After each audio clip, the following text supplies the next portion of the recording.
tap out. Bed fly, check the air miles. It's overthrow in the damn town. Know the game, I'm a cash cow. Hey, business but for pleasure. This chest ain't no checkers. Birds of a feather flock to. Yo, what's going on, people? You know who this is, your favorite Tay Wiz, broadcasting live and direct from the man cave as usual. For those subscribers out there that's not subscribed to my YouTube channel, hit that bell. If you're not subscribed to my Twitter page, hit that bird at TAE_WIGGS. You know, I keep you in tune with the latest sports information going around. First and foremost, got different segments I want to talk about. It's not going to be, I talk about basketball all the time. I'm going to switch things up a little bit this time. I'm going with fantasy football. I'm going with my top 10 fantasy football sleepers right now. The reason why I'm going with this is everybody always pick the big guns. You know, some names out there that can get you over a hump in a week-to-week basis. It might not be big points. 12 points may be enough to get you past that 1-point win. Number one, I'm going with the Kansas City Chiefs quarterback, Pat Mahomes, who forced Alex Smith out of Kansas City into Washington. Pat Mahomes has a big rocket arm. Can this young guy, this young stud, can he have a consistency? Can he maintain the pocket? Can he deliver the ball where it should be for these players to catch the ball? We seen the pass that he threw last week in Atlanta for that touchdown, 69 yards to cover the air. Another guy I'm going with, the Cleveland Browns quarterback, Tyrod Taylor. We know he had a nasty scare this past weekend with a hand injury. Came back into the game. Some people thought it was broke. I thought it was too, to be honest with you. You see the hat? I am a Cavs fan, Browns fan, all the above. But for a franchise like the Cleveland Browns to go through so many quarterbacks, can they sustain with Tyrod Taylor? We know Baker Mayfield is the future. I'm going with Tyrod Taylor as a number 2 sleeper in my power rankings for a quarterback to get you a good 25, maybe 30 points to seal the game. Another guy I'm going with, wide receiver, Kevin White. He's been injured his last 2 seasons. Can he sustain and be the wide receiver that he was when he was in college? Can he be that outburst? Can he be that go-to guy for the Chicago Bears, who I think may have a breakout year because they got Taylor Gabriel there, a little slot receiver, open things up. You know, they got that young quarterback too, as well as Mr. Trubisky. Another wide receiver I'm going to go with, Brandon Marshall for the Seattle Seahawks. And then people looking at Brandon Marshall, he hasn't done anything. This is the reason why he's a sleeper. He's with a team, he's got a good quarterback, and Russell Wilson, somebody who's going to give him the ball. Because now he may get more looks now since Doug Baldwin, who also is their primary receiver. Now you got Brandon Marshall over there. The field is open a little bit more for him to catch his balls. So he may have a breakout year. I'm predicting Brandon Marshall to at least have 8 touchdowns, 640-something yards receiving. That's what I'm going with right there. Number 5, I'm going with Jared McKinney, the running back of the San Francisco 49ers. We seen what he did last year for the Vikings. Can he carry that over from the Vikings to the 49ers? There's different things. He can catch out the backfield. He's a 3-down back. Can he just be more productive now playing with a quarterback like Jimmy Garoppolo and those guys? Number 6, I'm going with Adrian Peterson. The Washington Redskins got a good line. We've seen what they can do with some good running backs they have in the past years. Can Adrian Peterson be that same 10-plus touchdown running back to get over 1,000 yards? And this is the reason I'm going to say yes. Just because he can catch out the backfield. He's a 3-down back. I'm predicting him to at least get 11 touchdowns, probably rush for more than 1,100 yards. Maybe, just maybe, he can almost get some MVP votes. It depends on what the Washington Redskins offensive line do. Adrian Peterson can be a sleeper for a lot of teams. You can probably get Adrian Peterson probably late in the 4th and 5th round in the fantasy draft. Tight end, number 7, I'm going with Trey Burton, tight end, Chicago Bears. Remember, this is the guy who caught the flea flicker touchdown pass to Nick Foles in the Super Bowl. Can this guy be elusive in that type of offense for the Chicago Bears? Can the Bears do what it takes to get him the ball? Mitch Trubisky is the quarterback. He's the starting quarterback, but he hasn't looked that good in preseason. Who has looked good for the Chicago Bears in preseason? Chase Daniel. So just keep that in mind, folks out there. In case Mitchell Trubisky go down, you can get you a Chase Daniel. Easy. You don't have to pick him up. You get him off the waiver wire if needed, if things don't go as well up in Chicago in the Windy City. Number 8, I'm going with the Cleveland Browns tight end, David Njoku. He dropped a lot of balls last year. And it's funny that I'm saying this because he led the team last year in receptions. That 36 receptions, and that team was 0-16. 36 receptions. A lot of guys had that 36 receptions by week 5.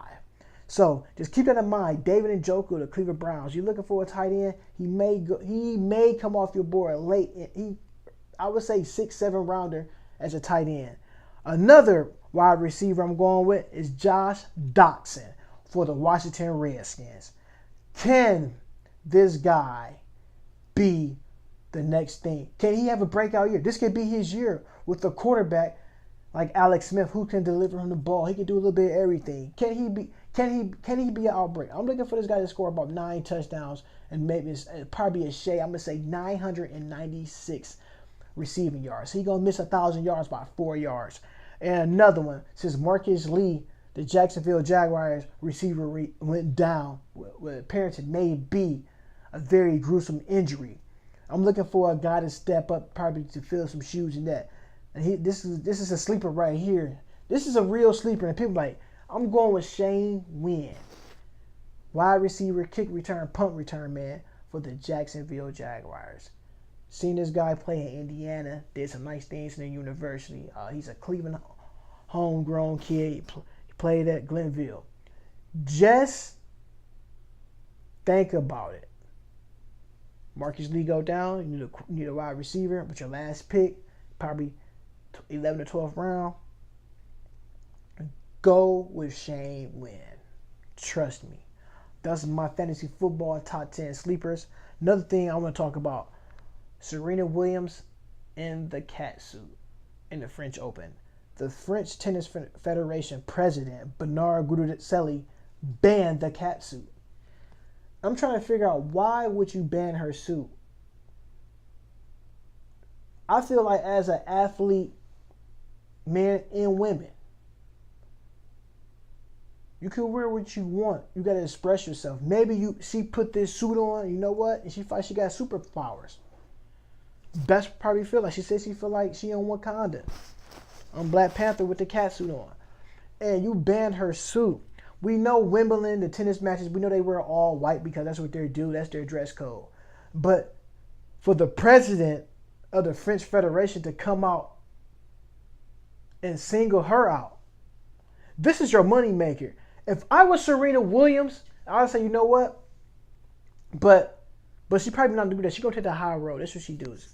This is why she's real respected around the world as an athlete. You know, watching tennis, watching her play, and different things that she does on the tennis court is amazing. But for him to come out to single her out for her suit, for her outfit, you know, hey, you get dressed. It's the same thing if you go to work in the morning, like myself, at 9 to 5. You say, you know, I'm going to put this on because this make me feel good. If she put that on to make her feel good and she dominate the sport, if I was Serena Williams, I would say, you know what? I'm not going to play in your tournament. If she doesn't play in that tournament, TV views go down. They lose revenue, TV revenue, all that TV revenue, sponsorships. That stuff comes in part. But you know what?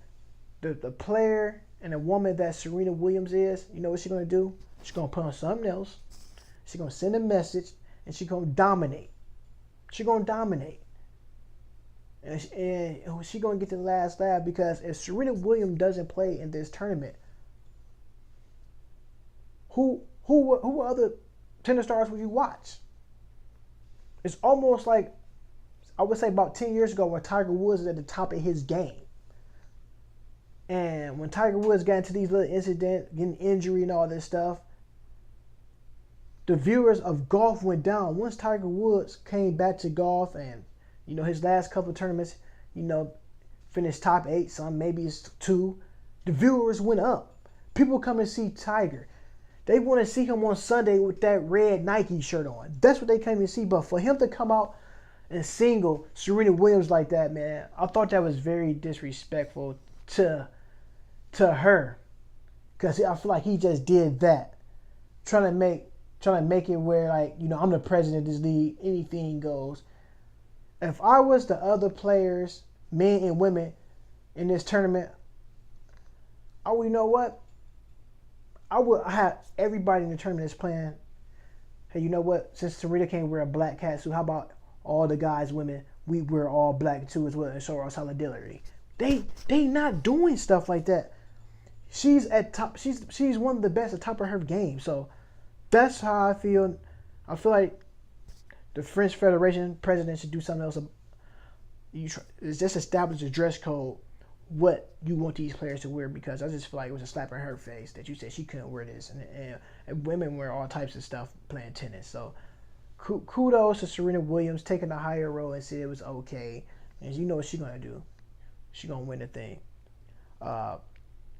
Another thing I want to talk about, the boxer who left the ring. And this fight happened in Minneapolis, Minnesota. His name is Curtis Harper. Got in the ring to fight. This is a nationally televised boxing match. Supposed to fight Efe Ajaba.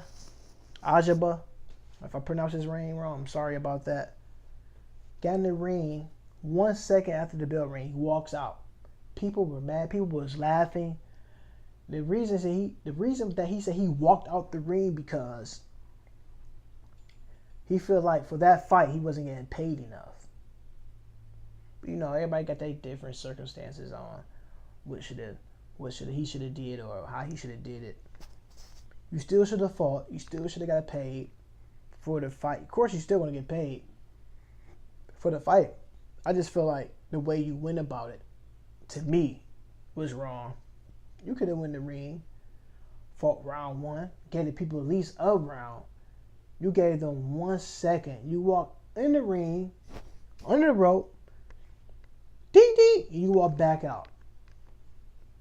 Yeah, we know you got paid, but how much do you want to get paid? First of all, Curtis Harper, no disrespect to you. Half of the people around the world, people that watch boxing, never heard of you, my guy. Just for you to do that, talk about you not getting respected because how much they paying you. You're never getting that respect now because people don't know you. And right now you're going to become a meme. This is like going in the backyard or after school fight and you about to fight someone. And the one guy waiting for you, been waiting for this fight. Yeah, I'm going to get you after school. Yeah, y'all going back and forth. After school come, you show up, he ready to fight. You walk away and run. Simple as that. I just feel like you should have handled that way more better than that. The next topic. Man, that boxer right there, man. That hurt. I never heard of you before, but you want people to know who you are, they will know. Your Wikipedia is going to say Curtis Harper, the guy who didn't want to fight, only fought, walked in the ring for 1 second because he felt like he was being disrespected because he wasn't getting paid X amount of dollars. Joke's on you, buddy. The college scandals are going on with Maryland and Ohio State. I'm going to start with Maryland first with the coach over there. One of his players supposed to die. I'm going to say suppose the player did pass away. The young man, the individual, I guess he was thirsty or dying of thirst for water, and the coach told him probably he can't get no water. First and foremost, coaches from all walks of life and from whatever leagues they coach in from termites, pee-wee, all the way up through any coaching level, you have to understand the athlete. I remember when I was playing sports at a younger age, and the coach is like, you can't get no water. You don't deserve no water. And times is different. But when an athlete is telling you, hey, coach, I got to go get some water, or she say, coach, I got to get something to drink. I have to drink some water. You have to keep the body dehydrated. It's almost like a camel. You think a camel gonna walk around the desert like that? And I'm about to educate some people who don't know this with a camel's hump. If the camel hump is high, really high, it's a lot of water stored in the hump. If the hump is low, the camel gotta go get some water to store to keep the body dehydrated, because they can last and walk for miles and miles with water in the hump. If the hump is low, they have to go dehydrate and refuel back up. So with that being said, an athlete is almost like a camel. You running out there, you're going doing all these plays from whatever sport you play. The body gonna let you know that you're getting tired. Like how you get hungry, your stomach growls. You gotta feed the engine. For the coach in Maryland to come out and say what he said, it's kind of crazy. You have to be accountable for your players. You got a training staff there. Someone in the training staff should have gave them some water or something. That story is not adding up right to me. It's a sad situation. Prayers and thoughts is going out to that family. Another big story is going around the Big Ten. Big Ten so far been a mess so far for a year or so now. Urban Meyer. Yes, I got an Ohio hat on. I'm an Ohio State Buckeye fan.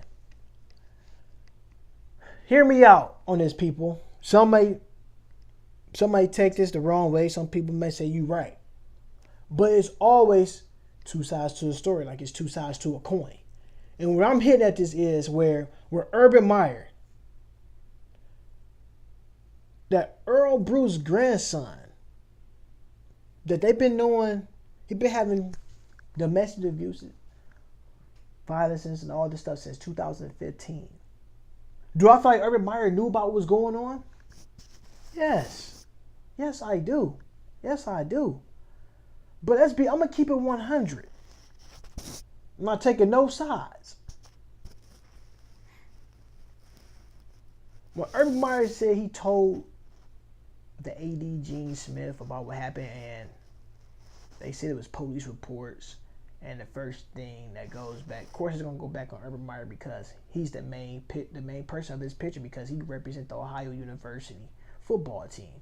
Of course, it's gonna come back on him. Yes, the apology that he said to me, that I looked at it, I watched it on TV. Some people they look sincere to you. I'm gonna say, to me, no. And the reason I'm saying that because as a woman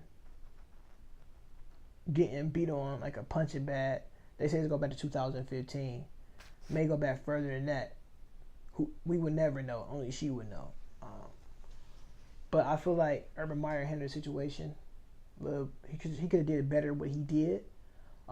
If he knew he'd been doing this since 2015 in Florida, why would you bring this guy on to your coaching staff? That's how I feel. Yes, we all football fans, and at the end of the day, a human's life is way more important than football. The apology he came out with the other day, he should have said that back on Wednesday once everything came down. The first thing he said that people that I didn't like, I don't know how everybody else felt. First and foremost, he should apologize to the woman. At first. No. He said his apology. He said, "I am sorry for what happened to us in university." Basically saying to the wife of the abuser, saying, basically, I don't care about you. I just want to go back out and coach football and win some games. And at the end of the day, Urban Meyer should apologize to her first. And the kids first. We don't know what them kids seen at home of their mother getting attacked by that individual person. And the reason I'm saying individual, I'm not going to say his name, because therefore no man should raise his hand or fist at his wife, girlfriend, whatever, the kids, the mother of his kids, because that is dead wrong. And yes, Urban Meyer should apologize first. And he came on, see what he had to say on Twitter. He should have had that. He should have said that Wednesday. Gene Smith, the athletic director, he's suspended all the way to September or something without pay. We know Urban Meyer got 3 games suspension. Some people was calling for Urban Meyer to get fired. And the reason I said I don't think he was going to get fired because he did handle some situation what led to that point. And the reason that I think he stayed too because the Ohio State president, they all came in and voted and said what they had to say. And I just feel like it was just more. I think it's more to the story than they let out the bag. And this guy, the wide receiver coach from Ohio State, his past history doesn't look too great for him. He probably would never ever coach another football game again on any level unless he go back to doing Little League football, Pop Warner football to be exact. The Ohio State Buckeyes, he would be missing the first 3 games. Urban Meyer, Oregon State, Rutgers, and TCU. Can this team make a statement? Urban Meyer, be careful of what you do to anybody around the world. Domestic violence is nothing to play with. If you know what's happening, please report it. And this is my second part of the story. If she was getting abused and beat on like that, common sense would tell this young woman to leave him. And most people say the reason I'm reading the Twitter, it's not coming from me. I'm reading the Twitter as this is unfolding. People was calling her all types of names. You don't know her pain. You don't know her agony. The first thing I would have told this individual if I knew her, if she was getting beat on like that, or getting hurt, or getting physically abused, or mentally abused, I would tell this individual, when he leaves in the morning or goes to his job, you pack your things up. You go stay with a friend or a relative. That is not good for you. And I'm going to say the reason I say she probably stayed because the money is good. A lot of people and I'm gonna be serious. I'm being raw and uncut. That's why I'm telling you, Wiz live from the man cave. And people and all the ESPN reporters, CBS reporters, all that, Fox Sports and all these guys. This is my dream job, what I want to do, and I just wanted to shed some light. And I'm gonna say this before I go to the next subject. She only stand with him because the money is good. Do y'all feel me on that? Nobody's not talking about that. They keep saying how you being abused. Why she didn't leave? Some people say it's hard to leave. They got all these shows on TV called Snap. This dude could have seriously, he could have killed this woman. And she stand. We know love is strong. Love is it's a mutual thing. But at the end of the day, love don't beat people. She should have got her things up and packed and moved away. So she wanted to keep going through this. You cannot do that. For her as a woman, she should have packed her stuff up and took her pride and the kids with her. Because guess what? If he abusing her, what you think is happening to the kids? I'm not gonna preach here now, but that's what I'm saying. I'm sticking around for the money. That's why she don't want to work. Probably we don't know, but I'm just keeping it 100, people. I mean, y'all can give me y'all honest feedback. I'm just saying. Next subject. My specialty, the NBA. What a summer this has been. LeBron go to the Lakers. Kawhi to the Raptors. Melo to the Rockets. This is going to be a great NBA season. Swaggy P get arrested. Swag Champ, a.k.a. Mr. Handcuffs now. In all honesty, LeBron left the Cavaliers. Like I said, I'm a Cavs fan. I do like LeBron. He's one of my favorite players in the league to watch. It's going to be kind of hard to stay up and watch LeBron James now on the West Coast. Coming on at 10:30, 10 o'clock. And I still have NBA League Pass, by the way, so I can always record the game and go back and watch it. What will his role be with the Houston Rockets? Will he come off the bench? Will he sacrifice that ego and be Melo, come off the bench? Melo is still one of the top five, probably top five finishers in the league around the basket. He could put you in the paint. He put his back towards that basket. He can score. How will he gel with the Houston Rockets? We know Chris Paul is a ball handler. We know James Harden is a ball handler. We know Carmelo Anthony is a ball handler. What seed will the Houston Rockets be in the playoffs? Would this be enough to get them to the NBA Finals? You know, the question that comes up, I always ask myself and I tell people, when I seen the Houston Rockets last year in the NBA playoffs against the Golden State Warriors, do I think Chris Paul could have played with that hamstring? Some people say he kind of quit. I ain't calling him no quitter because I'm not in his legs. I'm not in his body. I feel like it's enough medicine in the world. You talk about these are multi-millionaire companies. They got the best of the best doctors on the sideline. He could have got a shot with a cortisone shot that could have went out there. His presence alone would have made the Golden State Warriors stop and rethink things, what they would have had to do. I just feel like Chris Paul could have been out there. They had enough to beat that Warriors team. Some people say no, they didn't. But the way I was watching it, breaking the game down, they did, because Chris Paul changed the dynamic of the game. He was attacking Steph Curry. Once Chris Paul went down, Steph Curry came alive. The proof is in the pudding. That's facts. I'm not gonna lie. If you like pudding, check it out. If you look at all the ingredients in the back, they tell you what's in it, because that proof is in that pudding. Chris Paul could have came and did what he had to do. LeBron James, will this Lakers team be? Will they miss the playoffs? Does this team has enough power to be in the Western Conference Finals? Can you imagine LeBron James' first year in the Lakers uniform? These guys win 50+ games and he in the Western Conference Finals.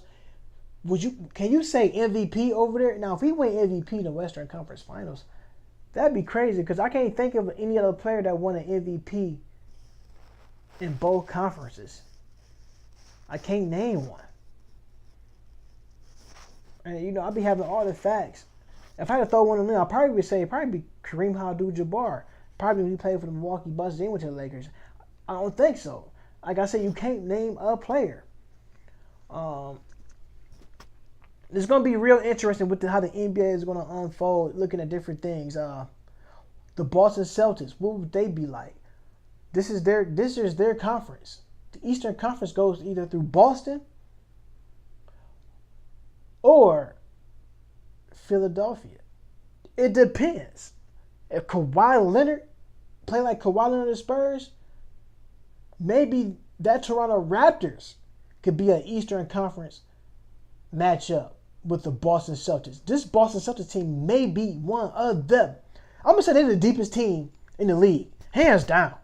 From every position. Hands down. And the one thing I like about this team, they all play defense on the Boston Celtics. Brad Stevens, calling it right now.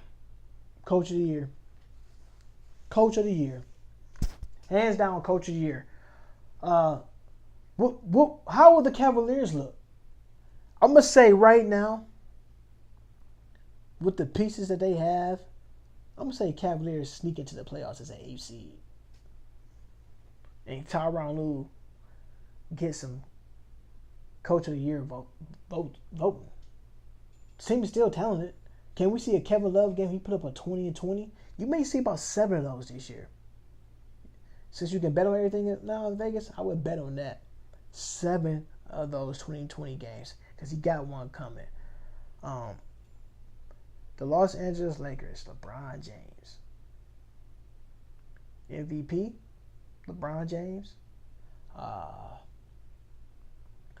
going to go on a limb, $6 million a year, Fred VanVleet of the Raptors. Rookie of the year. I'm going to say top 3 because I can't really pick one. I'm going to put Colin Sexton up there, DeAndre Ayton. Sleeper pick, I'm going to say Wendell Carter of the Chicago Bulls. Got a pros body. What else I could say? It's going to be an awesome year. Defensive Player of the Year, we know it's Draymond Green. Defensive Player of the Year, I'm going to go on a limb and say, hey, don't laugh at me. I'm going to say Dwight Howard. Dwight Howard in a Washington Wizards uniform, he's going to get a lot of looks as John Wall is very unselfish point guard. So just imagine what Marcin Gortat did with John Wall. Can you imagine what Dwight Howard's going to do with John Wall? He's going to control the paint. Dwight Howard, I'm going to say most improved player this year. The reason I'm saying that, I'm going to say Dwight Howard is going to average about 18 points and about 13 rebounds. He's the second player in NBA history to be in the league every year and been averaging a double-double. And he has what it takes. It's just different things that I see from him. He's extending his range. Trust me. Most improved player, Dwight Howard. With that being said, y'all know who I am. I'm Tay Wiz, coming live from the Man Cave. Hit me up on my Twitter and my YouTube channel. Hit that bell and that bird at TAE_WIGGS. Peace.